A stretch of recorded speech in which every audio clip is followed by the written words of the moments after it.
Life lessons are full of wisdom because they often have to be learned the hard way. However, the hardest part about that process is realizing that sometimes not every opportunity lasts forever. You finally get it long after the fact. If possible, it's best to learn these things sooner rather than later. Point 1. If you want to do what you love, you have to work 3 times as hard as everyone else. Most people do not get to spend their lives doing whatever it is they love. Instead, they do what they are told they should do, or what their parents or town or friends or peers suggest that they do.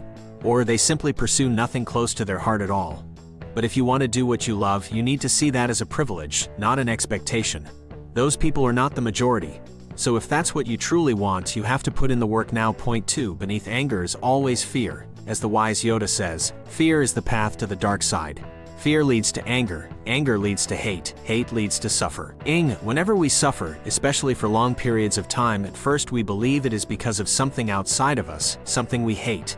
And if we make it past that emotion, we find below that hate is a rumble of anger, and certainly something we have held onto for far too long. But beneath all of that is always fear. A fear of loss, a fear of vulnerability, a fear of letting go. But if you can get to the point of acknowledging the fear, you will see its light-hearted shadow, compassion, and you will be able to move forward. Point 3. Our everyday habits form our future selves. What you do today is one more action toward who you will be tomorrow.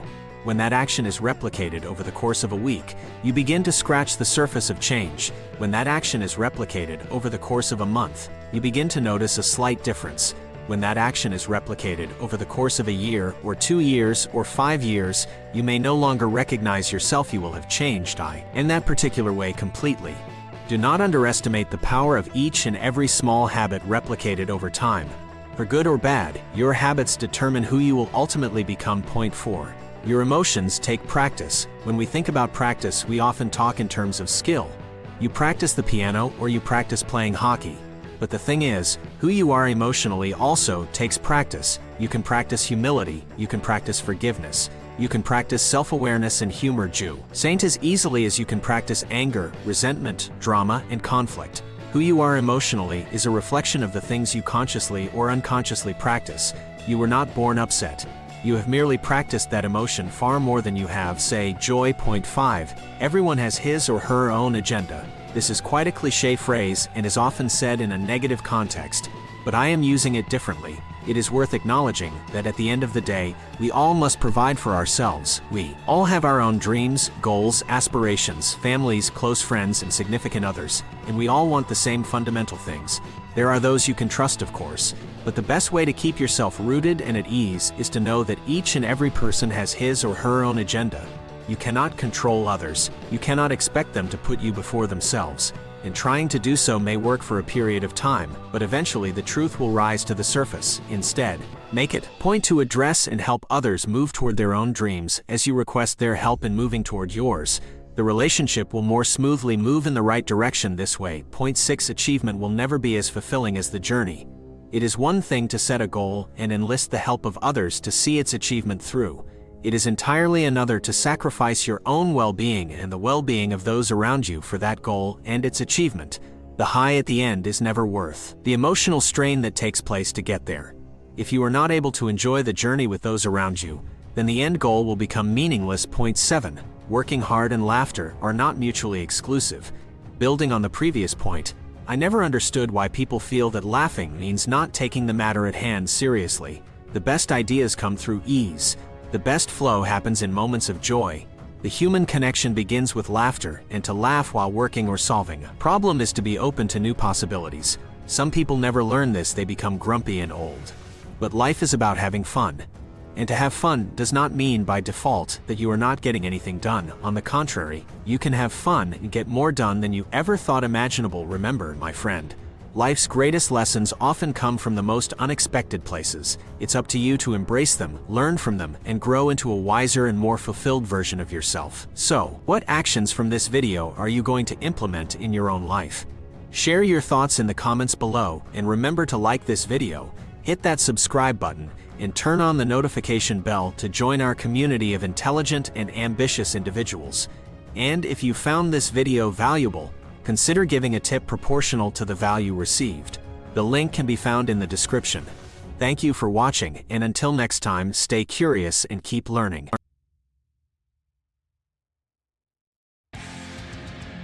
If you're watching this, there are 1.5 million things you want to do: build your business, exercise more, spend more time with friends and family, read more books, etc. So how do you pack all of that into a 24-hour day that's already occupied with sleeping and eating? While most people try to become more productive by adding things, I've discovered that it's far easier to start by subtracting what kills productivity in the first place. Because when you look at highly productive people, even Huff, they're in different industries with different workflows, they always avoid key mistakes that sabotage everyone else. If you're ready to skyrocket your productivity and get more done than ever before, avoid these 7 specific habits. Once you get rid of them, you will see your productivity grow rapidly. First, stop focusing on minor details and start focusing on results. Productivity isn't about how much busy work you can cram into an hour or how organized your calendar looks. It's about the results you produce. Highly productive people deliver their work to the world.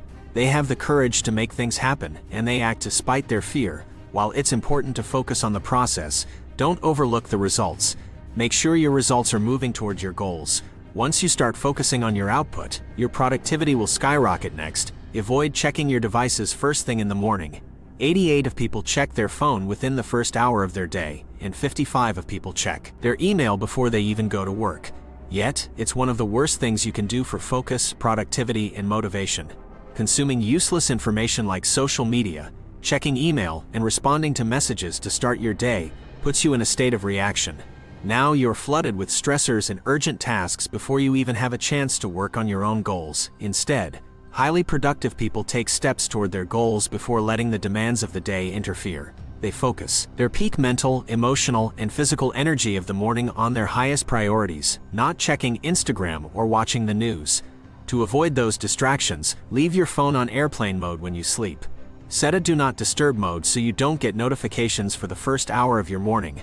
Build it into your environment and you'll break the habit quickly. Third, stop allowing distractions during work. Whether it's emails, messages, or calls, we switch tasks or get interrupted. Vary 3 minutes and 5 seconds. Yet no matter how hard you try, if you get distracted that often, you'll struggle to focus because we're all terrible at multitasking. Highly productive people bulletproof themselves from distractions and constant notifications so they can focus on their task at hand. They also don't work in a sloppy, cluttered environment. They keep things relatively clean, organized, and minimalist. To help, try turning off email notifications while you work so you don't get bombarded. Close all the unnecessary tabs, browsers, and applications. Organize your workspace to reduce clutter.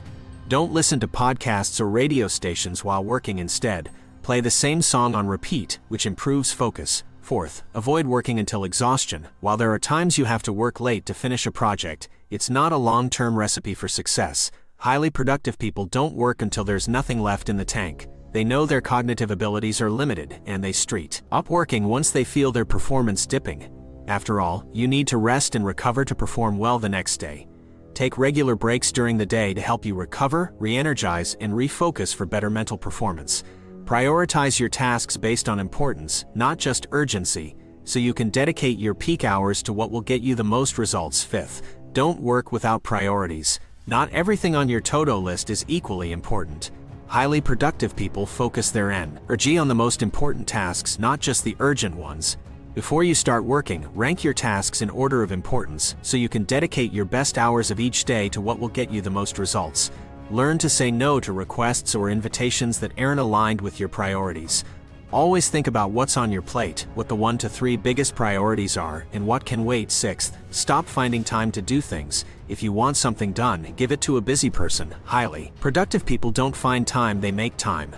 If it's important, they schedule it and make sure it gets done. They know how to organize and manage their time so that all their priorities in work and life are accomplished.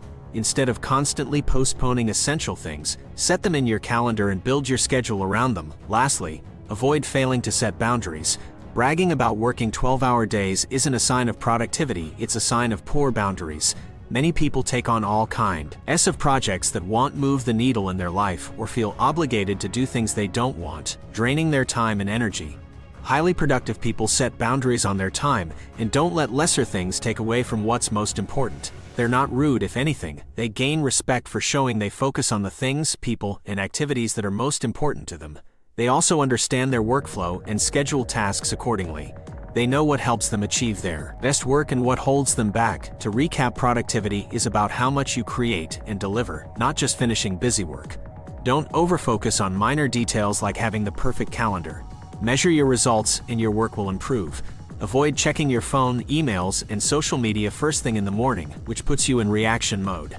Take a step toward your goals before touching your devices. Minimize distractions while you work and remove clutter from your workspace. Don't work until you're exhausted. Stop when you feel your productivity decline and take breaks throughout the day to conserve energy. Prioritize your tasks based on importance, not just urgency, so you can maximize your results. Don't find time for important things, make time and schedule them. Set boundaries on your time and learn how to say no politely, so you can say yes to what really matters. Now, it's time to take action.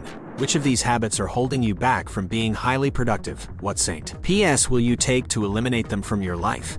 Share your thoughts in the comments below and remember to like this video, subscribe to our channel, and hit the notification bell so you never miss an update. If you found this video valuable, consider giving a tip proportional to the value received. The link can be found in the description. Thank you for watching, and until next time, stay productive.